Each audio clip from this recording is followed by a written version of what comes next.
Trekker মানে ঢাকা থেকে খুলনার উদ্দেশ্যে ছেড়ে আসছে।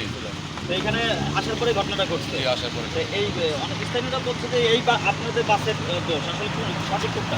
সঠিকের ভিতরে আমি ইঞ্জিন কভারে বসাচ্ছিলাম, ও এই গাড়িটা নিয়ন্ত্রণ হারায় ফেলাইছে, কোনটা? এই লোকাল গাড়ি। লোকাল গাড়ি। ওর সামনে আমার সামনে চলে আসছে একদম গাড়ি, একদম সামনাসামনি আমার ড্রাইভার। কোনো রকম কোনো ইয়ে নাই, স্কোপ নাই, দাঁড়ানোর মতো কোনো স্কোপ নাই, একদম সামনে মেরে দিছে। তা আপনার গাড়িটা কোন সাইডে থাকার কথা? আমার সাইডে, হ্যাঁ কোন সাইডে থাকা যাবে? বাম সাইডে। বাম সাইডে থাকার কথা না? তাহলে আপনার বাসটা তো এই সাইডে থাকা দরকার ছিল। এই সাইডে থাকা দরকার। এই পাশ থেকে আসছে ছিল। কোন পাশ থেকে? ও ছিল ওই পাশে, ও ছিল ওই পাশে, ওই পাশটা ও ছিল ওই পাশে। পরে আমার ড্রাইভার এই পাশে ঘুরছে, আবার ও ঘুরছে এই পাশে।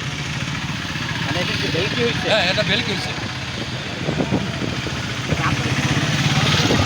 আমরা যেটা স্পটে যেটা দেখা যাচ্ছে সেটা হলো যে গাড়ির যে নমুনা, গাড়ির যে অ্যাক্সিডেন্টের যে স্পটটা, সেটা হলো গাড়ি যদি এই গাড়ির অপরাধ হয় তাহলে এই গাড়িতে মারবে হলো যে ওই পাশে ডান সাইডে মারবে, এই গাড়ির ডান সাইডে মারবে।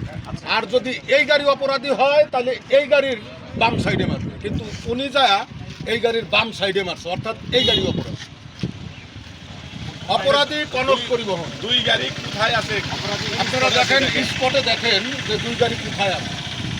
আপনারা মনে করছেন কি কনক পরিবহন অপরাধ? অবশ্যই কনক পরিবহন দেখাই যাচ্ছে। এ তো দেখাই যাচ্ছে, স্পটে দেখাই যাচ্ছে। আপনি নিজের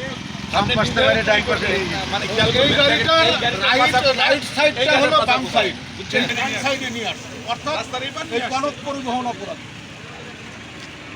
হ্যাঁ, রাস্তা